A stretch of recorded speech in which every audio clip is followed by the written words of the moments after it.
tudo bem Rondônia, tudo bem Porto Velho? Está no ar o programa do Fogaça, o programa onde você fica informado do que realmente acontece em toda a Rondônia, em todo o Brasil. E a Gevisa, juntamente com a Zesal, acabou aí de informar o número de pessoas com coronavírus no estado de Rondônia. É o boletim número 52, dessa quinta-feira, dia 7, onde foram confirmados 1.098 pessoas infectadas no estado de Rondônia, sendo que a boa notícia, 241 pessoas já foram curadas. Óbitos, infelizmente, aumentou para 37 o número de óbitos aí no estado de Rondônia. E lembrando que os pacientes internados são hoje 89 pessoas internadas, sendo que desses 89 pessoas, 62 foram confirmadas com coronavírus e 27 pessoas ainda são suspeitos, esperando exames. Já foram realizados no estado 4.324 casos, foram realizados 4.324 testes aí de coronavírus, aguardando o resultado no LACEN, 287 pessoas. E dividido por municípios, os 1.098 casos estão divididos nos seguintes municípios. Porto Velho está com 829 pessoas infectadas. Ariquemes, 119 pessoas. Ji-Paraná, 43 pessoas. Urupá, 18 pessoas. Jaru, 18 Urupá, 18 pessoas, Jaru, 13 pessoas, Ouro Preto do Oeste, 11 pessoas, Guajará-Mirim, 9 pessoas, Vilhena, 7 pessoas, Rolim de Moura, 7 pessoas, Candeias do Jamari, 5 pessoas, Alto Alegre dos Parecidos, 4 pessoas, Governador Jorge Teixeira, 4 pessoas, Buritis, 3 pessoas, Cacoal, 4 pessoas, Alto Paraíso, 4 pessoas, Espigão do Oeste, 2 pessoas, Mirante da Serra, 3 pessoas, Nova Brasilândia do Oeste, 2 pessoas, Teobroma, 2 pessoas e Alvorada do Oeste, 2 pessoas.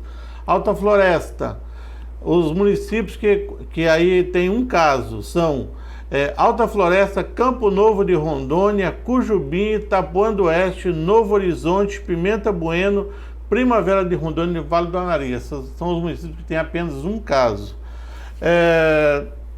Também aqui na quinta-feira 7, foram confirmados 150, hoje foram confirmados 158 novos casos de coronavírus em Rondônia.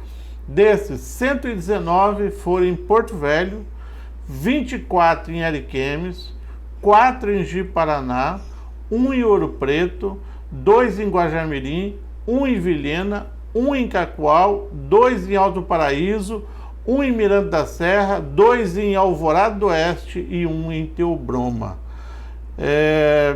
Óbitos por municípios. Os 37 óbitos por Covid-19 ou coronavírus são nas seguintes localidades: Porto Velho, 27 casos. Guajará-Mirim, 4 casos.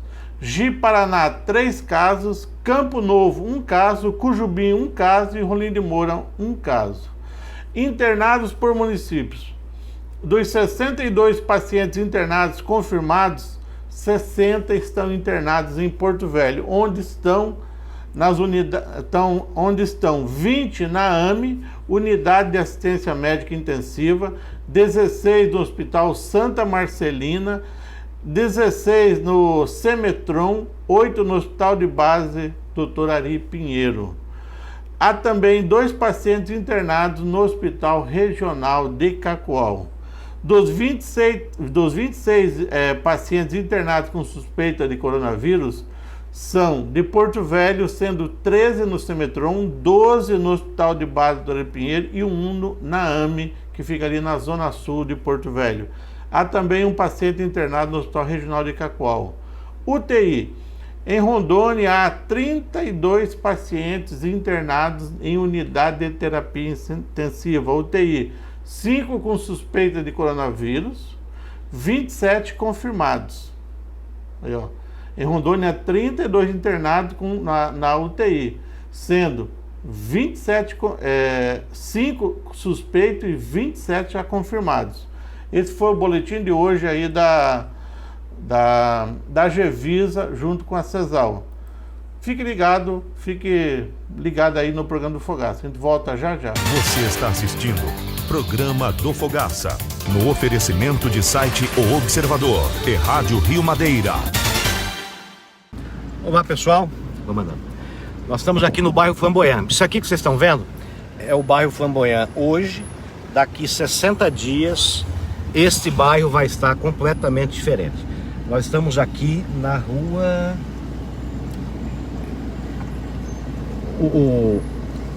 Observem, aqui, essa parte aqui não foi asfaltado ainda, mas nós estamos chegando agora na parte que já foi asfaltada. Inclusive, nós estamos agora na etapa do meio-fio, sarjeta e calçada. Boa tarde! Tudo bem? Fazendo uma live aqui, dá um abraço aqui, tchau! Vamos lá, tchau! Então, gente, nós estamos fazendo aqui uma obra completa. É drenagem, sarjeta, meio-fio, calçada. Vamos ali, vamos fazer o retorno, vamos pegar aqui a parte da... Até mais, flamenguista! Então, gente, olha, isso aqui já está o asfalto, já feito, asfalto com base, subbase, drenagem. Aqui nós estamos fazendo o meio-fio. Nós já começamos a ver parte da população fazendo caminhada aqui pelo bairro. E aí, gente, boa tarde! Bom, por aqui, olha aqui. Isso pode fazer a manobra aqui. Olha aqui já sendo feito a parte meio-fio. Nós vamos agora retornar e pegar a rua aqui ao lado, que já está mais ou menos, eu acho que já está quase toda pronta. Não, vai reto ali, ó, então nós vamos mais rápido, vai ali até a Mamoré. E aí, gente, boa tarde! Então, gente, olha aqui já com o meio-fio assentado. E aí, gente? Abraço. Vamos ali, faz a manobra ali, Gilberto, pegando ali à direita, e a gente já volta pela rua já com o asfalto já feito, não só com asfalto, já com calçada, com drenagem. Aqui é a parte da Avenida Mamoré. Por aqui embaixo dessa rua aqui, dessa avenida hoje que ainda está com terra, que vai ser asfaltada em breve, nós construímos uma drenagem, aquela drenagem que há um ano atrás, mais ou menos, nós mostramos para vocês, uma drenagem de quase 1 quilômetro, uma galeria enorme. Aqui, olha, é uma rua já completa, com meio-fio, sarjeta, calçada. Essa parte aqui sem pavimentação vai ser plantado grama, é onde nós vamos contar com o apoio da população para nos ajudar a manter a nossa cidade, o nosso bairro aqui. Então, se cada um cuidar da frente da sua casa, tudo vai ficar muito bem. A criançada aí já brincando de patinete, a população já na rua, usufruindo.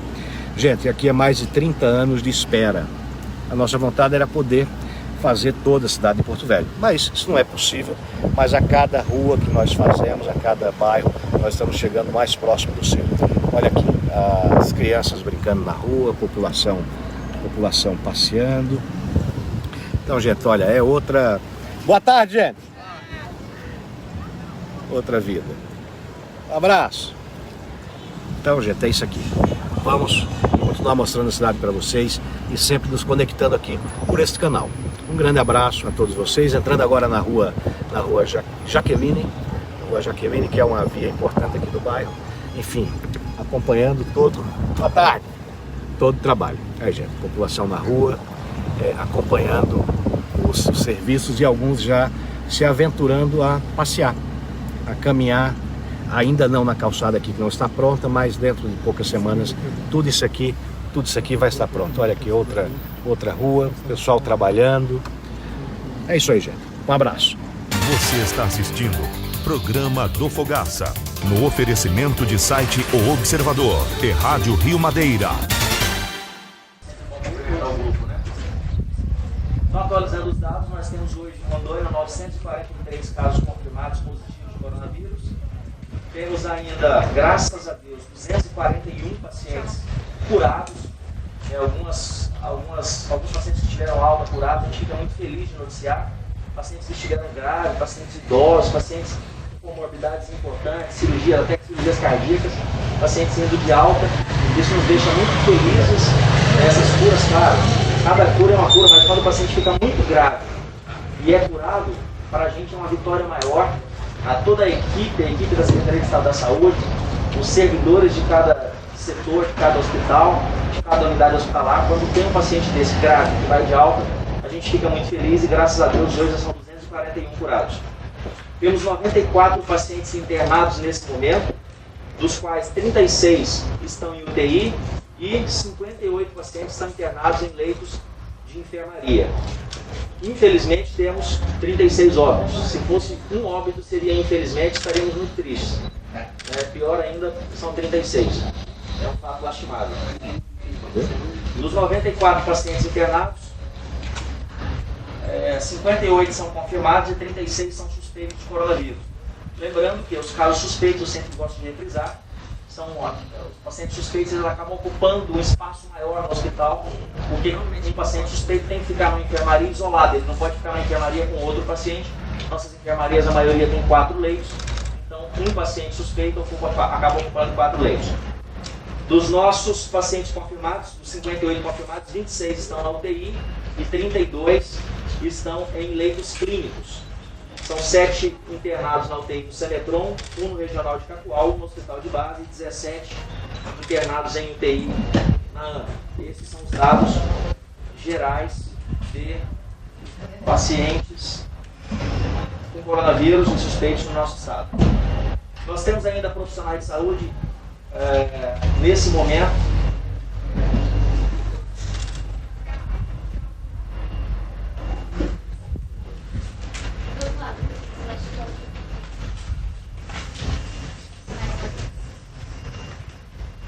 Desculpem, são muitos números. No começo a gente conseguia decorar os números todos, hoje em dia a gente não tem mais condição de decorar. Então nesse momento nós temos um total de afastados 653 profissionais de saúde. Isso é um déficit muito grande para o Estado. Nós temos chamado nos nossos editais, nos nossos chamamentos, vários profissionais. Infelizmente nem todos têm tomado posse, boa parte tem tomado posse sim. A gente queria clamar aos profissionais da saúde que são convocados, que tomem posse o mais breve possível. 697 já foram chamados, 697 servidores novos, 697 profissionais da saúde. Nós estamos com 653 afastados. Temos outros chamamentos para acontecer em breve, hoje, amanhã inclusive. A gente pede que quem for chamado tome posse o mais breve possível, apresente a documentação o mais rápido possível, de emergência mesmo. Já comece a trabalhar para a gente repor esses quadros de servidores que estão afastados nesse momento, e repor também déficit antigo que já existia na nossa secretaria e no país todo pelo SUS. Nós temos dos servidores nossos, desses 653 afastados, nós temos 107 positivos no João Paulo II, 111 no Hospital de Base, são as 2 unidades que têm mais pessoas afastadas. Nós temos um total de 251 servidores positivos nesse momento. Os exames estão sendo feitos rotineiramente e assiduamente todos os dias para servidores, principalmente da saúde e da segurança pública, que são os profissionais que estão no fronte de batalha contra o coronavírus. Então, temos um serviço especializado para isso, separado para esses profissionais. Nós não podemos, nesse momento, deixar esses profissionais afastados. E como eu sempre digo, qualquer pessoa que tenha coronavírus é uma lástima, é uma pessoa, é um cidadão, é um pai de família. Entretanto, quando é um profissional de saúde, nesse momento de pandemia, que a gente está precisando muito dele, as pessoas estão precisando muito mais deles agora, é 2 vezes ruim. Uma vez por ser uma pessoa que está doente, qualquer cidadão, e outra vez por ser um profissional de saúde, que nesse momento tem uma missão muito forte de salvar vidas, e tem salvado muitas vidas. A gente fica muito feliz com isso. Secretário, tudo que eu queria perguntar, eu acho que está aqui nesse release, sobre o Hospital Regina Paz. Mas eu quero tirar uma dúvida aqui, eu não sei se eu li errado, mas aqui está dizendo que este vai ser o nosso hospital de campanha, tá? O Regina Paz, eu quero que você tire essa minha dúvida. E sobre as UTIs, esse hospital ele tem UTI já ou é o governo que vai colocar essas UTIs lá? UTI, ó. Regina Paz. Regina Paz. Está dizendo que tem UTI aí? Não, está dizendo que vai ampliar futuramente, isso. contratualizar. Isso, exatamente. 2 outros hospitais. Porque o hospital ele não tem UTI. Não, aqui fala que é fora de UTI, por isso que eu fiquei assustado agora, que achei que o texto pudesse estar errado. O texto tá, nesse quesito aqui, eu olhei o texto, nesse ponto aqui que fala da UTI está correto. Perguntou sobre o hospital de campanha. É um hospital de campanha, é um hospital que nós estamos adquirindo às pressas para poder atender de imediato a nossa população. Nós não podemos deixar virar o caos, superlotar tudo e ter paciente morrendo sem assistência para a gente pensar que tem que atender nossos pacientes. Então, estamos adquirindo o hospital, é como se fosse um hospital de campanha, só que a diferença desse hospital Regina Paz para o hospital de campanha é que o hospital de campanha, quando a gente consegue ele, contratualiza, logo que acaba a pandemia, esse hospital acaba sendo desmontado, você acaba perdendo aquilo, porque é uma estrutura que não é duradoura, montou, depois se desmonta. Geralmente não presta mais, não consegue utilizar mais, e a diferença do Regina Paz é que é um hospital que vai ficar para frente, vai poder ser utilizado depois, por exemplo, algumas frentes poderiam ser utilizadas, mas por exemplo, como a retaguarda do João Paulo, que hoje a gente paga leitos privados no Hospital Samar, leitos privados no Hospital Santa Marcelina. Ele pode ser utilizado para isso enquanto é construído no João Paulo. Também pode ser utilizado para dar suporte para a maternidade do Hospital de Base, que é uma maternidade que infelizmente está cheia ultimamente, pode ser utilizado dessa forma. Então a vantagem de ter adquirido o Hospital Regina Paz é que é um hospital perene, é um hospital que a gente faz o hospital de campanha agora, utiliza com os leitos para tratar Covid, salvar vidas de pacientes com Covid, mas a posteriori ele acaba ficando para o Estado e pode ser utilizado nessas duas coisas que eu falei ou em alguma outra necessidade que o Estado venha a ter futuramente. Só mais uma dúvida a respeito do Regina Paz. O fato dele ter... Parou agora. O fato dele ser um hospital infantil, para transformar em um hospital de campanha, para receber adultos, vai ter que fazer alguma adaptação para isso? Qual hospital infantil? Não entendi. O Regina Paz é uma maternidade, né? Não é infantil, é maternidade. Sim.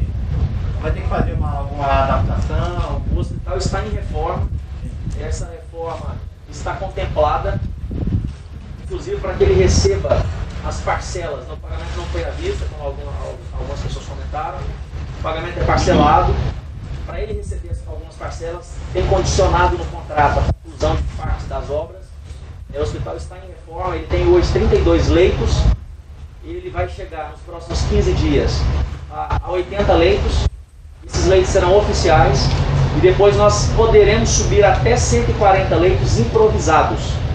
Então, tem 32 agora, sobe até 80, não é mais 80, ele sobe e atinge 80 nos próximos 15 dias, isso contemplado na reforma, e depois tem capacidade para a gente, de forma improvisada, no hospital de campanha mesmo, fazer mais 60 leitos, dentro dos centros cirúrgicos, dentro dos consultórios, com toda a estrutura necessária, com oxigênio, com o básico necessário, mas de leitos improvisados, mas que atendam com qualidade os pacientes. Então é dessa forma que vai acontecer. E essas reformas elas estão para receber as próximas parcelas, ele tem que cumprir as cláusulas contratuais que ditam essas reformas inclusive. Mas são leitos clínicos ou leitos de UTI? São leitos clínicos. Esse hospital será um hospital de internação para pacientes que não necessitam de UTI. Hoje o maior déficit nosso nesse exato momento hoje é de leitos clínicos. Né? É óbvio que ter leitos de UTI é extremamente importante. Nós estamos inclusive esperando aquela carga de ventiladores mecânicos que nós compramos lá no mês de março, que ainda não chegou, as empresas têm dificuldade para entregar, são 30 ventiladores mecânicos e estamos aguardando que chegue, a gente cobra diariamente isso da empresa, diariamente, literalmente a gente cobra, não tem conseguido entregar, mas leitos de UTI hoje nós, graças a Deus, ainda temos. O nosso maior problema hoje é leitos clínicos, esse hospital é uma retaguarda clínica. Tem aqueles pacientes que precisam de internação, ou seja, não são quadros completamente leves, mas é uma internação que não necessita de UTI. Que a grande maioria dos pacientes que são internados, só recapitulando, cerca de 85% dos pacientes que têm coronavírus, eles são tratados em casa. E os sintomas são sinais de sintomas leves. 15% precisam de internação. Dos 15% que precisam de internação, cerca de 2/3 são internações sem alta complexidade. Internações que o paciente precisa ser assistido por equipe médica, enfermeiros, precisa de oxigênio, alguns medicamentos, fica alguns dias internado e geralmente vai para casa. E 1/3 desses 15% que foi internado, esses precisam de vagas em UTI. Dos leitos que o Estado tem à disposição, quantos por cento está ocupado? estão ocupados? Esse dado muda a cada minuto, né? Tem no Toda hora painel tem Covid, pacientes. secretário atualizado. Eu vou pedir que você, por favor, dê uma olhadinha no painel Covid, porque esses dados eles mudam a cada momento, toda hora. Inclusive agora de manhã saem muitos pacientes de alta, acabam entrando outros pacientes, é um dado que a gente, a cada minuto ele acaba mudando. Assim como nos leitos de UTI Os também? leitos clínicos do Hospital Semetron estão praticamente lotados. Nós contratualizamos com o Santa Marcelina. O Santa Marcelina foi fantástico para a gente, foi uma parceria muito grande. No fim de semana, quando nós tivemos dificuldades com leitos, contratualizando esses. Já tinha um contrato com o Santa Marcelina de retaguarda do João Paulo, firmamos esse outro agora. Nos concederam os leitos, foi extremamente importante, apesar de que a logística para o Hospital Santa Marcelina tem algumas pequenas dificuldades, porque é longe, lá não tem tomógrafo, não tem UTI, então acaba a distância não é tão curta, tem que transportar, mas nós estamos muito felizes com essa parceria com o Santa Marcelina, foi uma parceria fantástica naquele momento em que nós estávamos precisando, porque um outro contrato com outro hospital não havia dado certo naquele momento. Alguém que não fez pergunta? Secretário, sobre essas 3 mortes, homens, mulheres, idade, são de Porto Velho, são de Porto Velho. Né, Os 3 mortos em Porto Velho, é um homem renal crônico, dialítico, diabético, hipertenso e obeso, de 53 anos. Uma mulher cardiopata com uso de marca-passo, hipertensa, com doença pulmonar obstrutiva crônica, de 91 anos. E uma mulher com obesidade de 63 anos. Então são 3 pacientes falecidos em Porto Velho, infelizmente, e todos 3 tinham comorbidades. Secretário, sobre os kits rápidos. Secretário, Bom dia, tudo bem? Os kits, não tem previsão de chegada dos testes rápidos, que nós não temos dificuldade de receber, né? Já deu, a empresa já deu alguma data para chegar na Rondônia? Algumas vezes, assim como os ventiladores, algumas vezes, e outros produtos, máscaras, etc., algumas vezes as empresas dão datas e infelizmente não estão cumprindo, boa parte das empresas não estão cumprindo as datas. Mais uma questão. Uma emissora nacional, ela fez uma reportagem muito interessante, que ela fez uma pesquisa de pessoas de mortes naturais que teriam crescido, não teriam sido checadas. O senhor chegou a ver cidade que em São Paulo teve 1.200 mortos por Covid e 1.300 que são de morte natural. Em Porto Velho tem a central de óbito. Nós buscamos a central de óbito até para poder tentar esclarecer e acalmar a população. Porto Velho aumentou o índice de mortes naturais. O senhor tem esse dado? Vocês podem buscar esse número? Porque nós sabemos o número de mortes de Covid. Eles acusam não são 30, 30 e pouco.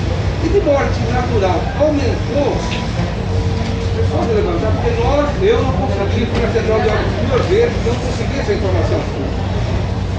A gente pode tentar conseguir esse dado do senhor. Até para tranquilizar a população, para ver se você está vendo uma grande... Excelente. Excelente, é um dado que a gente pode levantar. Posso te passar o contato da Gevisa, que é que faz o controle dos óbitos. Acho que tem que trabalhar uma fase de esse, da central de óbitos do município. É a central de óbitos do município que tem. Ela faz geral, e já fomos 2 vezes, ela não conseguiu. Muito importante essa colocação. Como está? Importante essa colocação. Eu só queria ter uma questão, secretário. Eu sei que o senhor já falou sobre isso, acho que mais de uma coletiva, mas a gente continua recebendo reclamações de servidores da saúde dizendo que faltam EPIs. Ou que tem que usar o EPI muitas vezes, enfim. Queria que o senhor só falasse, porque eu preciso tomar outra matéria. Gente, olha só. Nós estamos seguindo rigidamente o protocolo da Organização Mundial de Saúde e do Ministério da Saúde. Em momento nenhum faltou qualquer EPI em qualquer unidade hospitalar que pertencente ao governo do estado de Rondônia. Todos os EPIs eles estão sendo dispensados com muita cautela dentro do protocolo. Não pode haver desperdício de nada. O mundo inteiro está tentando comprar máscara N95 ao mesmo tempo. O mundo inteiro está tentando comprar aventais ao mesmo tempo. Todos os EPIs, tudo que é relacionado a coronavírus, todos os países da face da terra estão querendo comprar o máximo possível para armazenar, para não ter problema. Então a gente tem que dispensar com critérios, tem que dispensar dentro dos protocolos, seguindo rigidamente os protocolos. Não tem mais aquela dispensação como tinha um ano atrás, ficava lá à vontade, cada um ia lá e pegava. Não é assim, está fechado, está guardado, está dispensado na medida da necessidade, mas nunca faltou e com fé em Deus não vai faltar. Nós conseguimos comprar equipamento de proteção individual, foi um dos estados do Brasil que primeiro comprou. Lá em janeiro, dia 20 de janeiro, antes de ter qualquer caso no Brasil, nós estávamos fazendo um empenho grande de equipamentos de proteção individual para proteger os nossos servidores. Então, tem algumas queixas, todas as queixas que nós fomos averiguar, não era a realidade. Ah, tá faltando isso, a gente vai lá, olha, tá regrado, dentro do protocolo, não é para liberar a vontade, para não desperdiçar, para não sumir, mas EPIs não tem faltado, graças a Deus. E eventualmente tem essas queixas realmente, a gente vai averiguar, pede para alguém averiguar, a gente observa, não tem faltado, está dentro de um protocolo e é rígido, não está à vontade, não pode se desperdiçar, porque não pode desperdiçar nenhum recurso nesse momento, nada relacionado ao coronavírus pode ser desperdiçado nesse momento, porque está difícil de comprar e está muito caro. Os produtos são raros e caros. Secretário, pergunta, o Semetron, ele tem lá pacientes internados, casos confirmados e suspeitos. Regina Paz vai ser a mesma coisa? Não? O Regina Paz vai ser uma retaguarda do Hospital Semetron. Tudo que tem no Semetron que não seja grave, que não precisa de UTI, pode ser utilizado no Regina Paz. Claro, lá não tem a retaguarda, essa é a retaguarda de UTI. Então, aqueles pacientes mais graves que estão precisando, ou que podem, numa avaliação médica, precisar nos próximos, em breve, esses pacientes vão acabar não indo para a Regina Paz. Tá, então eles estão confirmados e suspeitos que vão ser internados lá, isso? Sim, exatamente. Todo mundo que não precisa de UTI, que não precisa de nada mais grave. Não seja o caso mais grave. Secretário, a compra do prédio do Regina Paz, ele tem estacionamento?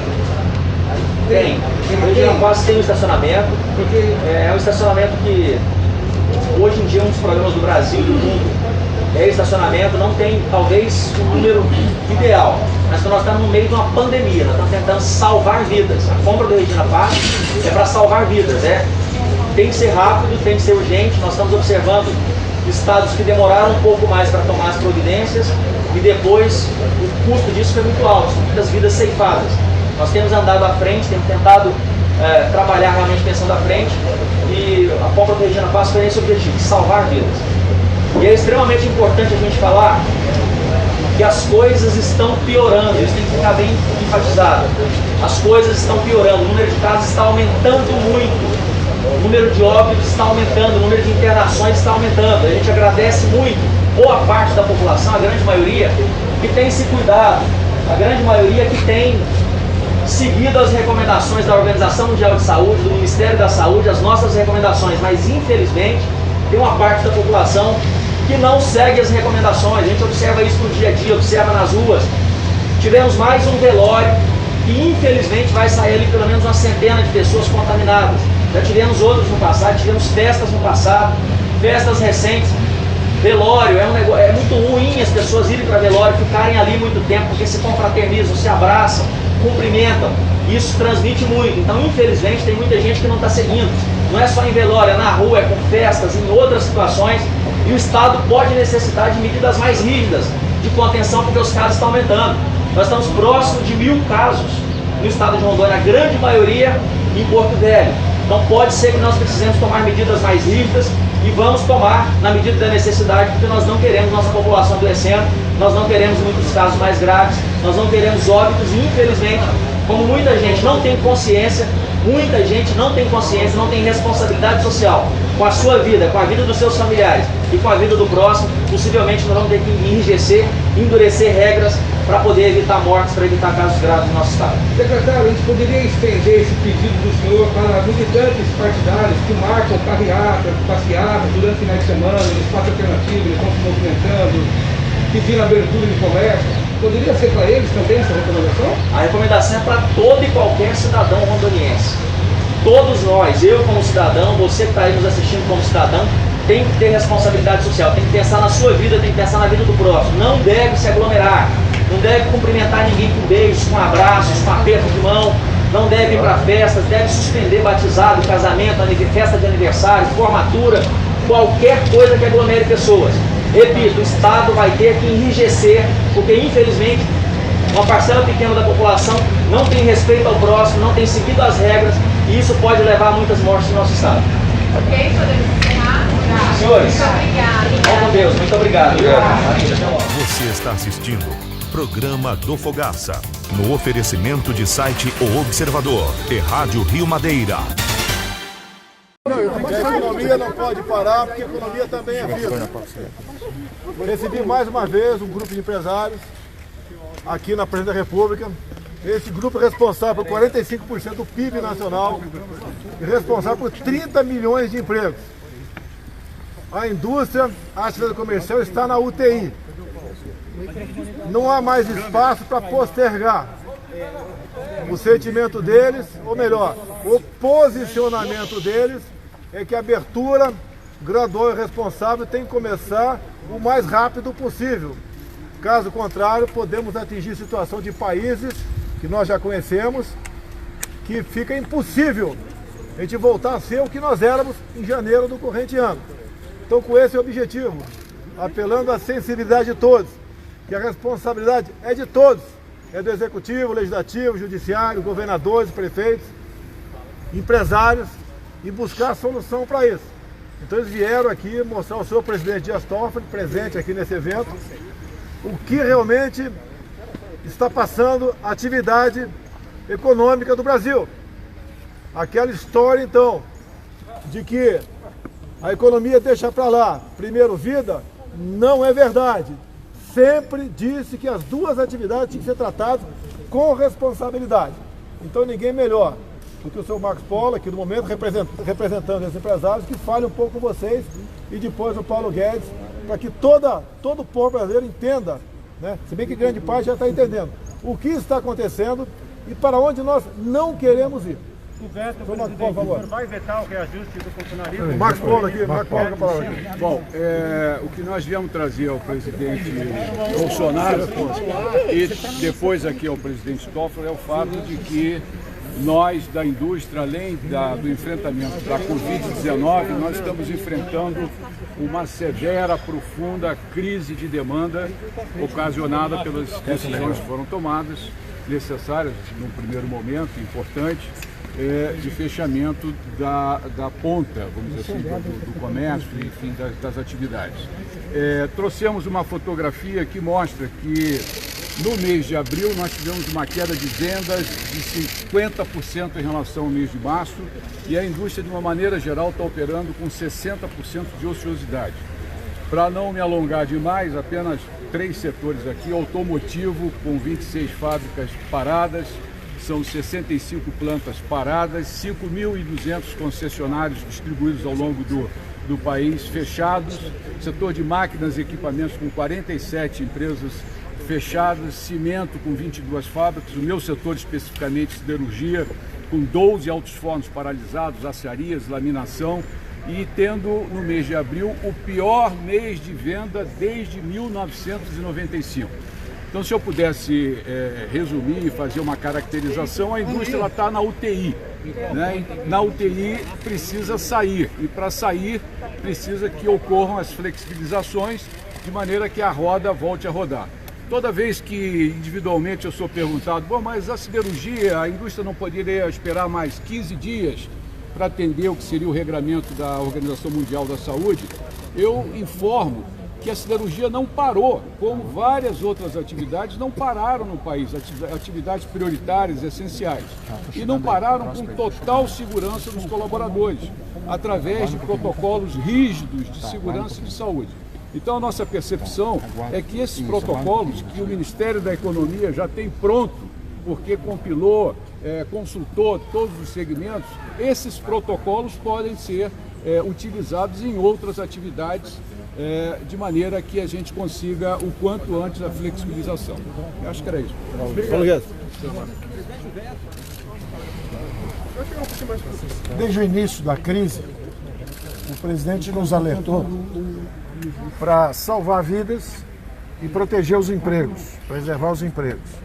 Nós lançamos a camada de proteção para os informais, para os mais frágeis, para os mais idosos.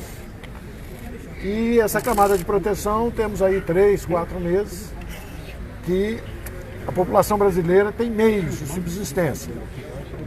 Só que a informação que os empresários nos trazem, e nós mantemos contato com eles regulares, é de que embora preservados os sinais de vida da indústria brasileira e do comércio brasileiro, estamos indo para a UTI, do ponto de vista de organização e engrenagem produtiva, engrenagem econômica.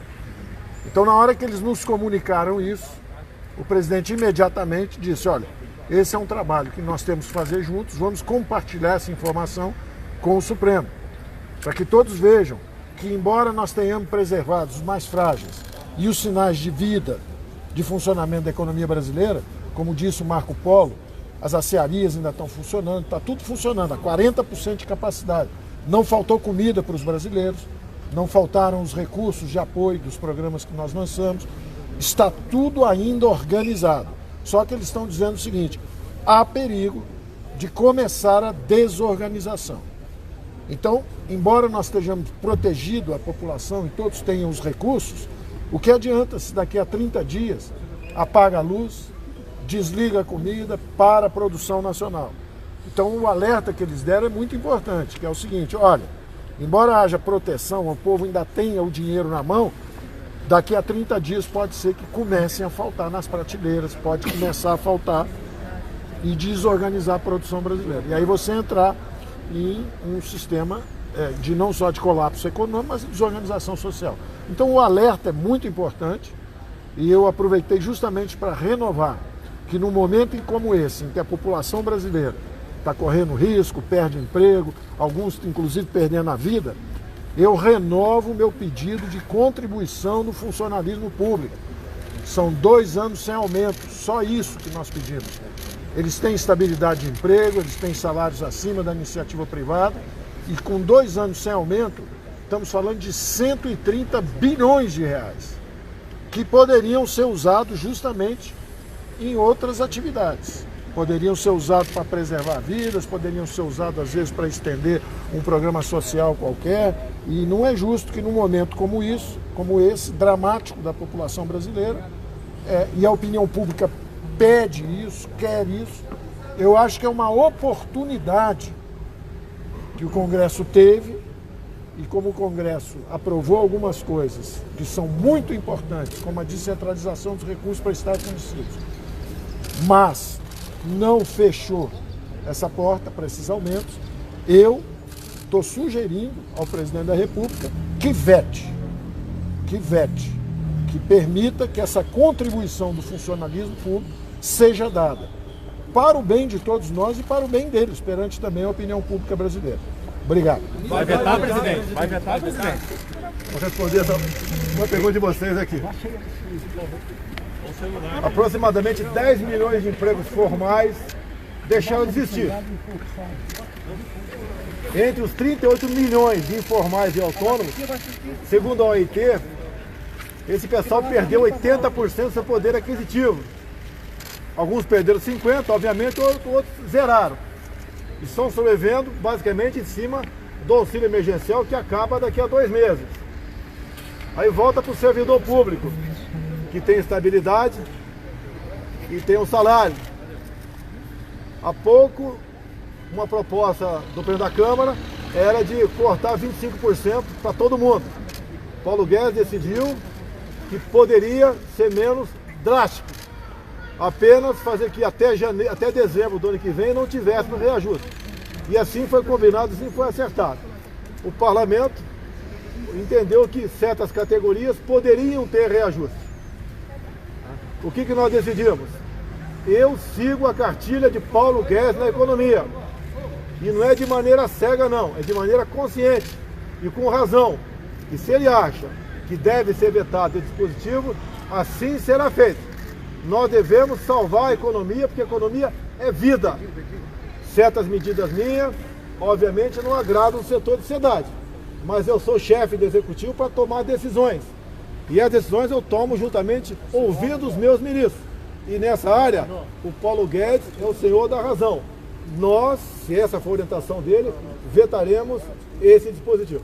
Muito obrigado. Olha só, vamos lá. Olha só, tem um decreto presidencial que definiu que são atividades essenciais, aquelas não podem parar. Eu acabei de assinar um decreto aqui, colocando nesse rol de atividades essenciais a construção civil. outras virão nas próximas horas, nos próximos dias. Porque o que não está no decreto, ficou decidido que, segundo o Supremo Tribunal Federal, que estados e municípios diriam se poderiam ou não funcionar essas categorias. Então, alguns estados, alguns, não estou brigando com ninguém, pelo amor de Deus, tá? No entendimento de muita gente, dos empresários, o Marco Paulo que está aqui, exageraram. É comum acontecer, faz parte da razão do ser humano. Então, nós vamos começar a colocar mais categorias essenciais para nós podermos abrir com responsabilidade e observado as normas do Ministério da Saúde, de modo que cada vez mais rápido nós possamos voltar à atividade normal. Caso contrário, depois da UTI, tá, é o cemitério. E não queremos isso para o nosso Brasil. Tá bom, presidente? Vamos embora. Você está assistindo Programa do Fogaça, no oferecimento de site O Observador e Rádio Rio Madeira. Acabamos de aprovar aqui no Senado, em mais uma sessão remota, a medida provisória 913 de 2019, que prorroga os contratos temporários de servidores da área de tecnologia e comunicação do Ministério da Agricultura até 1 ano. Os servidores que teriam seus contratos encerrados até o próximo dia 15 de maio são responsáveis pela gestão de 17 contratos e pela manutenção de 48 sistemas de informações do Ministério da Agricultura. O desligamento desses servidores poderia comprometer a execução de programas estratégicos como o Plano Safra e vários outros. A medida provisória já tinha sido aprovada na Câmara, portanto, agora segue para a sanção presidencial. Você está assistindo Programa do Fogaça, no oferecimento de site O Observador e Rádio Rio Madeira. Governador, quer dar outra palavra aqui para encerrar? Se eu posso... Pode. Posso falar mais um detalhe simples? Pode. E pedir o apoio de todos os deputados. Eu estou bastante preocupado, muito preocupado, porque a gente veio criando uma regra para que a gente pudesse evitar, ou seja, ter a quantidade de leitos suficientes para atender a demanda de pessoas que venham a necessitar ser internadas. Pessoas que podem ser familiares meus, ou a mim mesmo, ou familiares dos senhores, ou os senhores mesmo. E eu acabei perdendo a chance de alugar o pronto-acorde, que viria completo, que viria com 173 médicos, com hemodiálise, recuperador cardíaco, viria com todos os medicamentos, viria, enfim, todo o hospital completo, em razão das fake news lançadas, né, na mídia. Hoje, depois de tudo isso, o dono do pronto-acordes, ele acabou percebendo que teria desvantagem se alugasse o hospital e desistiu do aluguel. Conclusão, hoje nós estamos sem leitos e eu passei a maior parte do dia ontem conversando no governo federal para que nós conseguíssemos então ajuda diretas dele. Nós, há 15 dias, nós tínhamos uma morte. Até ontem foram 32 mortes. E, infelizmente, com certeza nós teremos outras e muito mais. Até o dia 10, a previsão, ontem estavam 943 infectados. Até o dia 10, a previsão é de 1.900 e poucos infectados.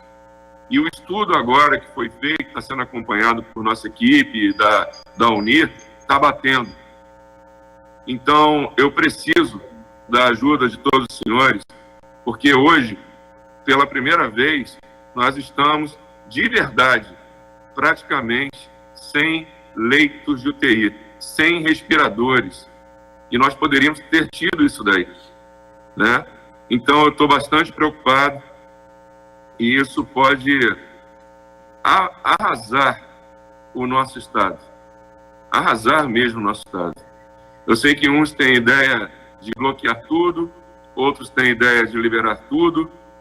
mas porque uns têm medo de não trabalhar e perder seus recursos, e outros têm medo de trabalhar e perder a vida. Quem está certo nessa história? Não existe um posicionamento certo, porque também quem não trabalhar pode perder a vida também, né? Então, o que eu peço a todos é que nós estejamos alinhados no nosso discurso, né? Porque o sofrimento, aqui eu tive a oportunidade de falar para o deputado Laerte Gomes ontem, o sofrimento que eu estou tendo para poder administrar esse caos é muito grande, E preciso falar aqui em relação à Energisa, porque eu recebi algumas perguntas em relação à Energisa. Eu já dizer, o governador quer beneficiar, tirar dinheiro, dívida da Energisa. Não é isso. Mas olha só, conversando com o deputado Laerte Gomes, ideias foram surgindo. Por que não também melhorar, dar a mesma quantidade de desconto para aqueles que estão em dívida com a empresa, pela empresa, né? Mas além disso, senhores, a maior parte da dívida que existe, que é uma dívida antiga, 20 anos, que a gente não tem nem previsão de quando vai julgar, poderia ser, e podemos perder na justiça, ainda tem isso, poderia ser utilizada sim para poder salvar vidas aqui no nosso estado. E aí a gente só vai ver, na verdade, né, o problema que está sendo gerado, aqueles que estão criticando a ação, quando alguém da família dessas pessoas perder a vida. Aí vai falar, nossa, aí não, eu já sei que vão culpar porque não tinha leito, né? A culpa vai ser sempre de alguém, tá? Vão culpar quem não tinha leito. Então, eu peço, por favor, é uma questão humanitária, uma questão de saúde pública. Esses assuntos são muito importantes e eu peço a ajuda dos senhores. Eu não estou preocupado agora se a população, parte da população, vai criticar que eu estou querendo beneficiar a Energisa. Eu estou preocupado em salvar a vida dessas pessoas também que vão criticar. É a maior preocupação. Se tiver que jogar a culpa para mim, jogue. A minha preocupação é cuidar da saúde das pessoas. É essa a minha única preocupação. Porque se faltar leitos, vão dizer que foi o governador. Se construir um hospital de campanha, vão dizer que o hospital de campanha é desnecessário. Como disseram para os pronto-socorros. Então, peraí, a gente vai trabalhar porque é o certo? Vamos fazer o que é justo e certo? Ou vamos fazer para poder atender, de repente, a um entendimento que está equivocado por parte de alguns da população, que estão colocando os insights e, de repente, não ter a chance de salvar o filho, a filha, a mãe, o pai, dessas pessoas do site mesmo, que estão divulgando essas inverdades. Tá bom? Que Deus abençoe. Dizendo aqui que eu dou muito valor a todos os senhores, dou muito valor mesmo. Por quê? Porque eu sei que o trabalho também não é fácil. Que Deus abençoe e nos proteja, né, desse coronavírus. E ajudem, por favor, os prefeitos das regiões dos senhores, porque eu sei na pele o que eles sentem. Você está assistindo Programa do Fogaça, no oferecimento de site O Observador e Rádio Rio Madeira. A recuperação das estradas e ramais do setor chacareiro melhora o escoamento das atividades agrícolas de Porto Velho. Frutas, legumes e hortaliças movimentam mais de 2 milhões de reais por mês na região. Como equipe responsável e colaborativa da gestão do prefeito Hildon Chaves, a Semagric garante serviços de qualidade para o homem do campo. Infelizmente, isso aqui estava uma lástima. Não só aqui, como todo o setor chacareiro. O trabalho que vocês estão fazendo, o trabalho que eu vim iniciar aqui, o trabalho que está sendo feito, é um trabalho digno de aplauso. Por quê? Porque é um trabalho bem feito. Colocaram pedras para colocar o barro. A Prefeitura realizou obras nos pontos críticos no final das avenidas Raimundo Cantuária e a Amazonas, zona rural da capital que concentra 1.500 produtores. Os trechos foram identificados pelos agricultores familiares com o maior trânsito de veículos que transportam a produção. Uma das coisas que é louvável é o escoamento, porque daqui uns dias começa o ônibus, aqui saem produtos que vai para os mercados, para as casas das pessoas na cidade. Então usa essa via aqui, assim como a Amazonas, são vias principais. Olá, minha gente, estou aqui no setor chacareiro de Porto Velho, na Chácara Melo, aqui próximo da Raimundo Cantuária, na rua Tererê, no bairro Jardim Santana. Olha que produção bonita. O produtor Fábio aqui, ele gera 10 empregos diretos, ele produz mais de 8 espécies diferentes de hortaliças e abastece os supermercados da nossa capital aqui em Porto Velho. Por isso, por orientação do nosso prefeito Wildo Chaves, que a Semagric, mesmo em período difícil, nós estamos resolvendo os pontos críticos das nossas estradas vicinais para que o produtor faça o escoamento da sua produção com tranquilidade, continuando gerando emprego e renda para os produtores de Porto Velho. Em períodos de chuva, as obras podem fazer a diferença nos resultados das atividades agrícolas, além de melhorar a vida das 400 famílias que integram pelo menos 5 associações de produtores no campo. Em nome de todo o setor chacareiro aqui, a gente agradece de coração. Agradecemos ao prefeito Wildo pelo serviço prestado que está sendo feito. Então a gente agradece.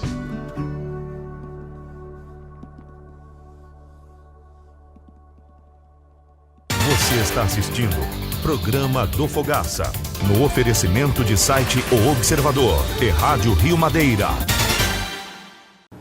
50 milhões de pessoas já tiveram acesso ao auxílio emergencial de R$ 600.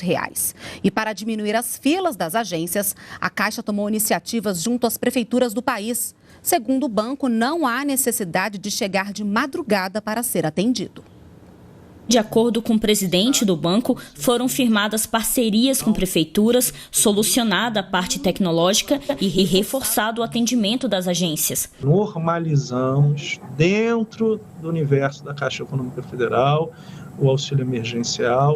São 4.200 agências. Certamente pode haver algumas agências que têm um maior volume de pessoas ainda hoje, mas serão a exceção e não a regra. O presidente da Caixa também reforçou a importância de os brasileiros não se aglomerarem em filas. A cada dia que passa, menos pessoas faltam para serem pagas.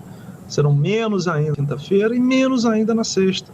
Lembrando que abriremos no sábado com mais de 2.000 agências. Desde o início dos pagamentos, em 9 de abril, 50 milhões de brasileiros já receberam um auxílio emergencial, uma operação que movimentou 35 bilhões de reais. Agora, o banco se organiza para pagar a segunda parcela. O segundo lote de pagamento será feito de uma maneira muito mais eficiente, porque nós já temos a base das pessoas que receberão. Então, uma parte relevante do que a gente estava ainda pagando eram pessoas que a gente ia montando dentro da base de dados. E para não esperar um mês para começar a pagar, nós começamos pagando as pessoas que iam sendo analisadas. E já chegou ao Brasil o primeiro lote de máscaras compradas pelo governo federal da China. Vamos então ao Palácio do Planalto. A repórter Márcia Fernandes conta tudo pra gente. Márcia, bom dia. Oi, Renata, bom dia para você, bom dia para todos. Olha, esse primeiro lote de máscaras chegou ontem em um voo no aeroporto de Guarulhos, em um voo que foi fretado pelo Ministério da Infraestrutura. A aeronave trouxe mais de 2.000 caixas com 4 milhões e 400 mil máscaras cirúrgicas da China. E antes de chegar ao Brasil, fez escalas na Nova Zelândia e também no Chile. No total, o governo federal comprou 240 milhões de máscaras e esse é o primeiro dos 42 voos contratados pelo Ministério da Infraestrutura para transportar materiais hospitalares. Esses equipamentos de proteção individual foram levados para o centro de distribuição do Ministério da Saúde, que fica em São Paulo, e serão todos redirecionados, enviados para os estados e também para o Distrito Federal. Renata.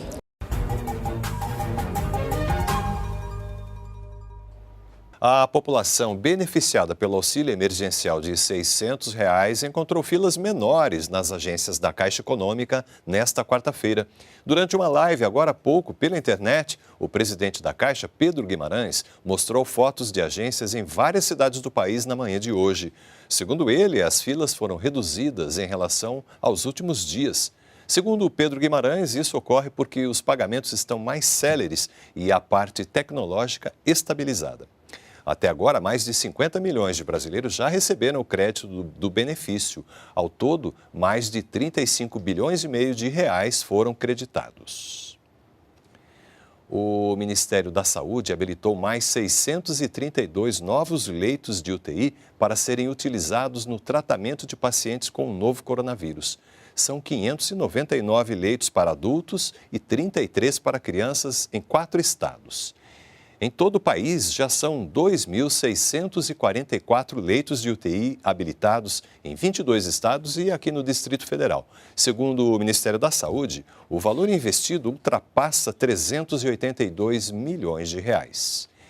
E o secretário de Vigilância em Saúde disse nesta terça-feira que a doença ainda está sendo estudada em todo o mundo e é necessário que todos tomem os cuidados básicos, inclusive os jovens. As autoridades atuais na Europa estão observando que metade dos casos graves na França e na Holanda são em pessoas com menos de 50 anos de idade. E é importante que todos saibam que os jovens também podem ser afetados e que eles devem tomar precauções que a gente vem relatando sistematicamente. Lavar as mãos, usar máscara e fazer as medidas de etiqueta respiratória. A Secretaria Nacional do Consumidor, do Ministério da Justiça e Segurança Pública, recomendou às empresas aéreas a prorrogação imediata do prazo de expiração dos pontos acumulados em programas de fidelidade. A medida foi tomada por causa do aumento das reclamações geradas pelo fechamento dos aeroportos e cancelamentos de voos devido à pandemia. A Secretaria do Consumidor recomenda ainda o estorno dos pontos sem penalização das passagens adquiridas e canceladas com milhas a expirar. A gente fica por aqui. Até a próxima edição.